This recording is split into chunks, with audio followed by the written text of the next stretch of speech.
नमस्कार दोस्तों, कैसे हैं आप सब। आज हम बात करने वाले हैं पर्सलिन और पोर्चुलाका प्लांट के बारे में। पोर्चुलाका प्लांट को हम 9 o'clock और मॉसरोज के नाम से भी जानते हैं। गर्मियों में ये दोनों फ्लावर प्लांट बहुत अच्छे से फ्लावरिंग करते हैं। साथ ही इन पौधों की हमें देखरेख भी बहुत ही कम करनी पड़ती है। बहुत कम देखरेख में ये पौधा बहुत अच्छे से फ्लावरिंग करता है। तो देखिए दोस्तों, मेरे पोर्चुलाका के 2 गमले छत पे साइड पे पड़े हुए थे, जहाँ पे मैंने इनकी बिल्कुल भी केयर नहीं की थी। साथ ही कभी कभार इनमें पानी में डाल देती थी। तो इनकी जो कंडीशन है इस तरीके की है। जो मेरे गमले नीचे रखे हुए थे और जिनमें दिन की अच्छी धूप मिलती है और जिनकी मैंने थोड़ा बहुत देखरेख की थी, अभी उन प्लांट्स की कंडीशन इस तरीके की है। तो देखिए दोस्तों, पौधों की ग्रोथ पे मौसम का बहुत ज़्यादा फर्क पड़ता है। अगर आपके वहाँ पे बहुत ज़्यादा ठंडा रहता है तो पर्सलिन और पोर्चुलाका जो प्लांट होता है बिल्कुल अपनी ग्रोथ रोक देता है। इसमें बिल्कुल भी नई पत्तियाँ नहीं आती हैं। लेकिन अगर आप गर्म इलाकों पर रहते हैं, सर्दियों के दिनों में भी आपके वहाँ पे हल्की फुल्की गर्मी रहती है या फिर बहुत ज़्यादा ठंड नहीं रहती है, तो आपका जो पर्सलिन और पोर्चुलाका प्लांट है, अगर आप उसकी थोड़ा बहुत देख रेख करते हैं तो वो बिल्कुल हरा भरा रहता है और कभी कभी उसमें फ्लावरिंग भी हो जाती है।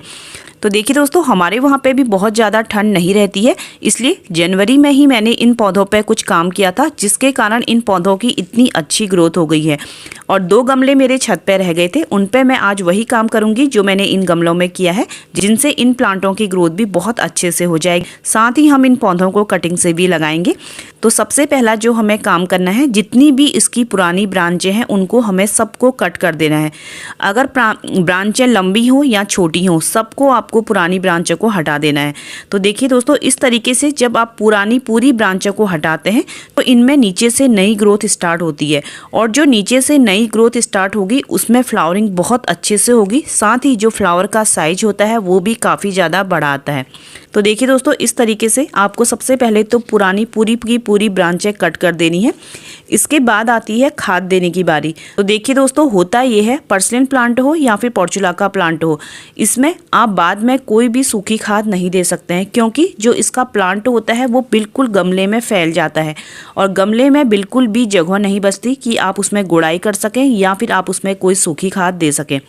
तो इस टाइम पे ही आपको अपने पौधे में अच्छी सूखी खाद देनी होती है। आपको सबसे पहले तो अपने गमले में चेक करना है। देखिए दोस्तों, जैसे ये छोटा सा डब्बा है, इसमें अगर मैं प्लांट को साइड करती हूँ तो जो इसकी मिट्टी है काफ़ी ज़्यादा नीचे है, तो इसमें मैं 2 से 3 मुट्ठी खाद डाल सकती हूँ। इस तरीके से मैं इसमें 2 मुट्ठी खाद डाल दूंगी। आप गोबर की खाद डालिए, वर्मी कंपोस्ट डालिए, किचन कंपोस्ट डालिए, कुछ भी डालिए, 2 से 3 मुट्ठी आपको सूखी हुई खाद डाल देनी है। लेकिन अगर आपके गमले में बिल्कुल भी जगह नहीं है खाद डालने के लिए, तो आपको क्या करना है, आपको अपना पूरा का पूरा जो प्लांट है वो मिट्टी से बाहर निकालना है और फिर उसकी जो मिट्टी है वो नई बनानी है और उसमें अच्छी खाद डालनी है। और जो आपने प्लांट निकाला है आप उसको उसी तरीके से पॉट में फिर से लगा दें।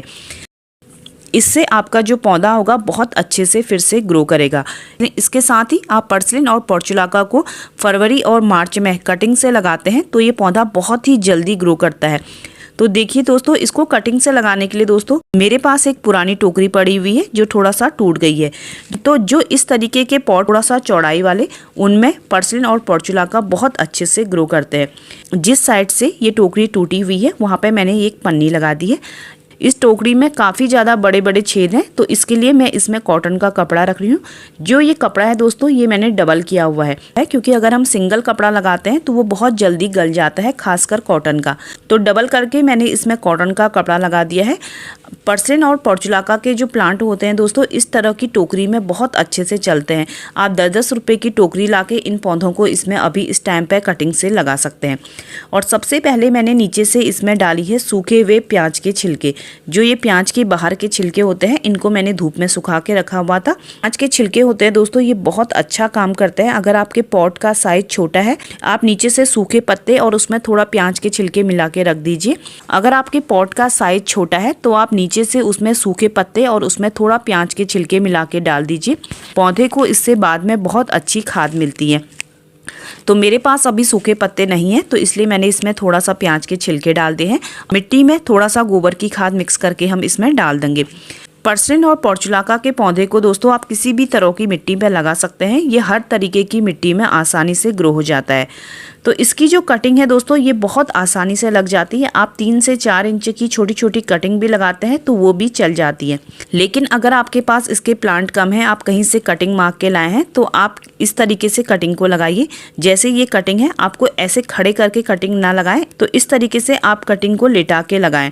ये देखिए, इस तरीके से अगर आप कटिंग लगाते हैं तो जो कटिंग होती है बहुत जल्दी फैलती है। जितनी भी प्लांट में नोड एरिया होती है सभी में से ग्रोथ होती है और प्लांट बहुत जल्दी फैलता है। इसी तरीके से मैं पर्सलिन की भी कटिंग लगा दूंगी।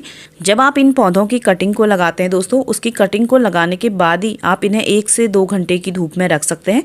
सिर्फ आपको पानी का ध्यान रखना है। अगर आपने बहुत ज़्यादा पानी दे दिया तो इनकी कटिंगें गल जाएंगी। इनकी कटिंग को बहुत ज़्यादा पानी की ज़रूरत नहीं होती। कटिंग को ही नहीं दोस्तों, आप इसके पूरे प्लांट को ही पानी की ज़्यादा ज़रूरत नहीं होती है।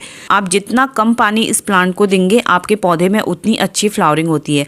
पर्सलिन और पोर्चुलाका के पौधे को आप सिर्फ अच्छी धूप दिखा देते हैं, उतने में ही इस पौधे में काफ़ी अच्छी फ्लावरिंग हो जाती है और बहुत ज़्यादा खाद और पानी की इस पौधे को बिल्कुल भी ज़रूरत नहीं है। तो इस तरीके से दोस्तों आपको अपने पर्सलिन और पोर्चुलाका पे काम करने हैं।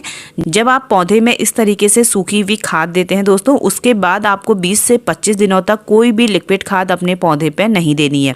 तो इस चीज़ का भी आपको ध्यान देना है। देखिए दोस्तों, जहाँ पे भी आपके गमलों में जगह खाली है वहाँ पे आपको इसकी कटिंग लगा देनी है। जैसे ही गर्मियाँ आएंगी, ये पूरे की पूरी जो कटिंग आपने लगाई है वो पूरे गमले में फैल जाएगी और आपको गर्मियों भर काफ़ी रंग बिरंगे सुंदर फ्लावर देगी।